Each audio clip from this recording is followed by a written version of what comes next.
سرما لگا ہوا ہے نظر آئے گا. اسی طرح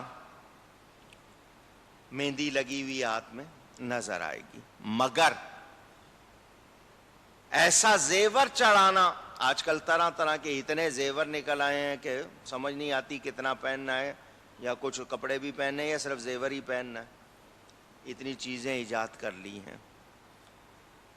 تو وہ تمام زیور جو ان عورت کو دوسرے کے لیے نمایاں کرتا ہے وہ اس کے لیے جائز. اونچی کہیے گا. زیور کیا ہوتا ہے؟ جس سے آپ اپنے آپ کو سجاتے ہیں، اپنے آپ کو سجاتے ہیں. کیا ہونا چاہیے؟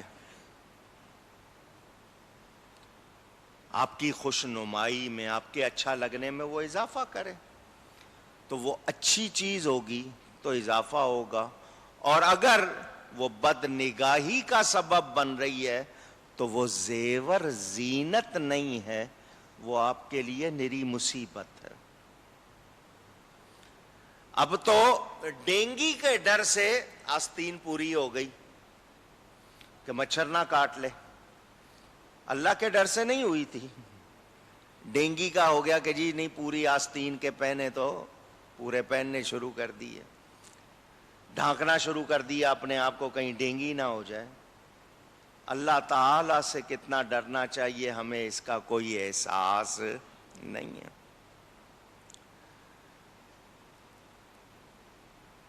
زینت کے اعضاء، ذرا میں اس کی تھوڑی سی ہلکی سی تفصیل بتا رہا ہوں. جسم کے وہ حصے جو زینت کے ہیں، دوسروں پر ظاہر نہیں ہونے دینے. سینہ ہے عورت کے لیے، سن لیں کیا ہے، اونچی گئی ہے. نمبر 2 پنڈلیاں. نمبر 3 بازو. نمبر 4 یہ جو آپ کی گردن اور سر کا حصہ ہے جس سے آپ پیچھے پشت دیکھتے ہیں، یہ چھپانے ضروری ہیں. آر پہنے سینے میں. آج کل مردوں کو حکم دیا گیا تھا شریعت نے کہ ٹخنے ننگے رکھو، عورتوں کو کہا گیا تھا ڈھانکو. عورتوں نے اونچے چڑھا لیے ہیں، مردوں نے جناب ایسی پتلونے ایسے پہنے ہوئے کہ آدھے پاؤں کے نیچے آتے ہیں. الٹا معاملہ ہو گیا. شوہر کے لیے اپنی عورت کے تمام اعضاء دیکھنا جائز ہے، مگر اجنبی کے لیے عورت کو دیکھنا جائز.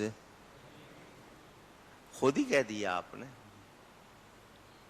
میں نے رک رک کر جملہ دیکھنا تھا کہ کیا کہتے ہیں، آپ نے خود ہی کہہ دیا. اب بتائیے ہم کر کیا رہے ہیں. شرمگاہ، ایک عورت بھی دوسری کی نہ دیکھے، ایک مرد بھی دوسرے کا پرائیویٹ پارٹ وغیرہ نہ دیکھے، کیونکہ اس کے دیکھنے سے اندھا پن پیدا ہو سکتا ہے. آپ کہیں گے کچھ نہیں ہوتا، وہ کسی وقت بھی ہو سکتا ہے، پکڑ ہو سکتی ہے. میرے دوستوں اور بزرگوں، سوائے طبیب کے، معالج کے، وہ بھی مجبوری اس کو دیکھنا ہو، ورنہ برہنہ ہو کر مرد کو بھی مرد کے سامنے نہیں آنا چاہیے. یہ جو کشتی ہوتی ہے، ریسلنگ، کشتی بڑا اچھا کھیل ہے، قوت کا مقابلہ کرنا بہت اچھی بات ہے، لیکن ایسا لباس پہننا جس میں مرد ناف سے گھٹنے تک اگر کھلا ہوا ہے تو وہ جائز نہیں ہے. ایسا لباس پہنے کہ اتنا حصہ ڈھکا رہے. وہ جو بالکل یہ سارا حصہ کھول لیتے ہیں تو کشتی جائز ہے، مگر وہ لباس درست نہیں ہے. اب آتی ہے بات، میں نے آپ کو لسٹ سنا دی تھی، باپ ہیں، بیٹے ہیں، بھائی ہیں، بھتیجے ہیں، بھانجے ہیں، یہ سب۔ ایک دو باتیں کرنے لگا ہوں، پردے کی باتیں ہیں، مگر نہیں سناؤں گا تو آپ کو پتہ کیسے چلیں گی۔ عورت مرد میاں بیوی جب تنہا ہوں، اشارہ کر رہا ہوں، بات سمجھ گئے ہوں گے آپ، میاں بیوی جب تنہا ہوں باتیں نہ کرے، باتیں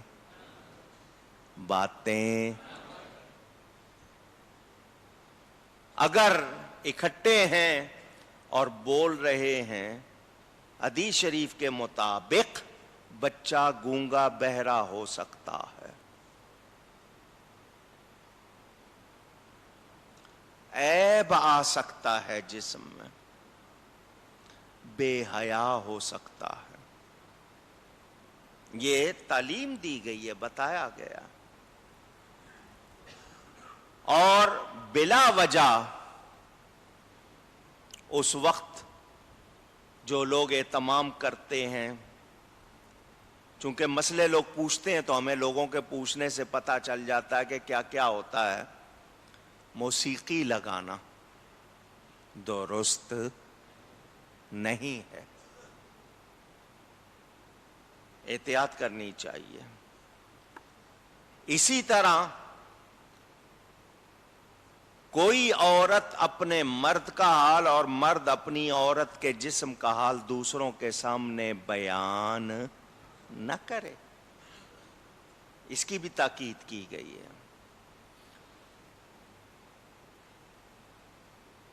جن لوگوں کا ہمارے گھروں میں آنا جانا ہو، اکثر آتے جاتے ہیں،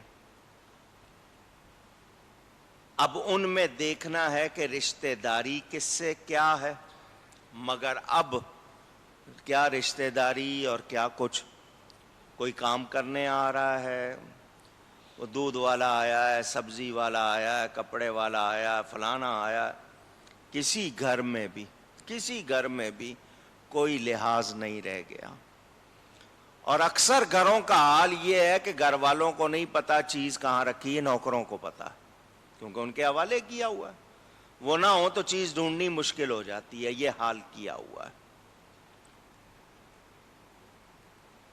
اب ان کے سامنے عورت ہے گھر کی، نہ دوپٹہ ہے اس کے سر پہ، سینہ کھلا ہوا ہے، یہ تمام وہ باتیں جو فساد لاتی ہیں شریعت نے آپ کو پہلے سمجھا دی ہیں، اس کا خیال رکھنا ہوگا۔ ایسے لوگ جو قریبی رشتہ دار ہیں، جن سے نکاح بھی نہیں ہوتا اور طبیعت ان کے ساتھ کوئی ایسے مذاق بھی نہیں، کوئی ایسا سلسلہ بھی نہیں ہے، ان کے معاملے میں گھر میں ہوتے ہوئے حکم اور ہے، باہر نکلتے ہوئے حکم اور۔ مثلا گھر میں ہے اور عورت نے آستین چڑھائی ہوئی ہے کپڑے دھونے کے لیے یا پوچھا کرنے کے لیے یا صفائی، تو وہ آستین چڑھی ہوئی ہے، کلائی نظر آ رہی ہے، تو وہ گھر میں اگر ہے تو پھر وہ منع نہیں ہے۔ جہاں جہاں، کیونکہ یہ دین فطرت ہے، اگر تھوڑا بہت اس نے پائنچے اونچے کیے ہوئے ہیں، کپڑے دھو رہی ہے کہ جی اس کے پائنچے نہ بگڑے، تو وہ تھوڑا سا اتنا حصہ اگر چڑھا ہوا ہے تو وہ منع نہیں، مگر ان لوگوں کے لیے، ہر ایک کے لیے نہیں ہے۔ میرے دوستوں اور بزرگوں، ماں، بہن، پھوپھی، خالہ، بہو، ساس یا دودھ کے رشتے جو ہوں، ان کے حوالے سے اگر عورت گھروں میں ہیں، ان کے ساتھ وہ مسئلہ نہیں ہے، مگر یہ عورت کے لیے کہا گیا کہ یہ تیرے وہ قریبی رشتہ دار ہیں کہ ان کے سامنے تیرے جسم کا کچھ حصہ کھلا ہوا بھی ہے تو کوئی منع نہیں۔ گھر میں سفر کی بات نہیں ہے، باہر کی بات نہیں ہے۔ اور اگر یہ ہو کہ جی آج کل ہر ایک کے ہاتھ میں کیمرہ ہے، یہ ڈر ہو کہ کوئی فوٹو نہ بنا لے، کوئی ایسی بات کہ کوئی اور کے دیکھنے کا انتظام اگر ہو رہا ہوگا تو پھر ان کے سامنے بھی گھر میں یہ اپنے جسم کے حصے کھولنے نہیں ہیں۔ عم عین میم عم، اردو میں چچا کہتے ہیں، عربی میں عم، عمات پھوپھیاں ہو گئیں، اعمام چچا ہو گئے، اخوال۔ لطیفہ سنا دوں آپ کو، لطیفے سے مراد ہنسنے والی بات نہیں ہوتی، نازک بات ہوتی ہے۔ عربی میں ماں کی بہن کو خالہ کہتے ہیں۔ کیا کہتے ہیں؟ عربی کا لفظ ہے، اردو میں تو ماسی کہتے ہیں نا، ماں سی۔ ہندی میں اردو میں ماسی کہتے ہیں، لیکن ماسی اب آپ کام والی کو کہتے ہیں۔ خالہ عربی زبان کا لفظ ہے۔ خالہ کے شوہر کو آپ لوگ کیا کہتے ہیں؟ خالو۔ یہ خالو آپ نے بنا لیا ہے، عربی میں لفظ خالی ہے۔ یہ لطیفے کی بات ہے آپ کے لیے، خالہ کا شوہر خالی، آپ اس کو خالی کہیں گے کیسا لگے گا؟ اس کو آپ نے خالو بنا لیا۔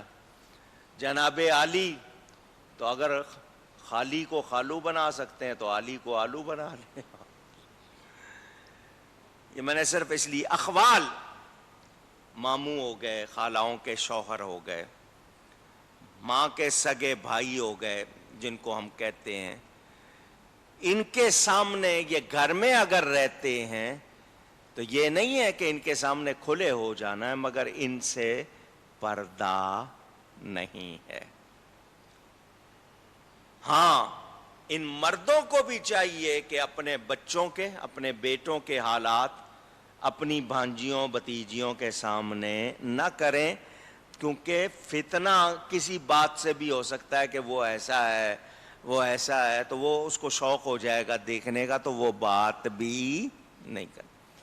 یہ آپ لوگوں کے لیے کڑوی باتیں ہیں، مگر دیکھیں اگر یہ ساری ہوں تو بتائیے ہمارے گھروں میں امن ہوگا یا نہیں ہوگا، حفاظت ہوگی یا نہیں ہوگی۔ اگر کسی کے دیکھے، ارے فلاں کی دیکھو یار کمر دیکھو اس کی، اس کا سینہ دیکھو، اس کی گردن دیکھو، اس کی کلائیاں دیکھو ایسی ہیں، تو جب آپ کہیں گے تو اگلے کو شوق ہوگا یا نہیں ہوگا؟ تو یہ بھی بیان کرنے کی اجازت۔ اور آج کل اسی پر اخبار چھپتے ہیں، اسی پر ڈرامے چلتے ہیں، اسی پہ ٹی وی میں باتیں ہوتی ہیں جناب۔ تو ہم نے الٹا معاملہ کر لیا۔ شریعت نے ہمیں بتایا تھا کہ ہم نے پاکیزگی اختیار کرنی ہے۔ اب آپ نے یہ کچھ باتیں سنی ہیں، یہ بیان جاری ہے، انشاءاللہ باقی باتیں آئندہ جمعے۔ یہ صرف اس لیے آپ کو تھوڑی سی تفصیل سنا رہا ہوں کہ میں اور آپ جان لیں کہ شریعت نے سب کچھ بتایا ہے، ہم نہیں مان رہے تو یہ ہمارا قصور ہے۔ اور اس سورت کی تفسیر کے شروع میں یہ بات بتا چکا آپ کو کہ عورتوں کو خاص طور پر اس کی تفسیر پڑھنے کو کہا گیا تاکہ ان کو معلوم ہو احکام کیا ہیں، ہدایات کیا ہیں۔ اللہ تعالی ہم سب کو عمل کی توفیق عطا فرمائے۔ گفتگو میں کہیں کوئی غلطی ہوئی ہو اللہ کی بارگاہ میں توبہ کرتا ہوں۔ وآخر دعوانا ان الحمد للہ رب العالمین۔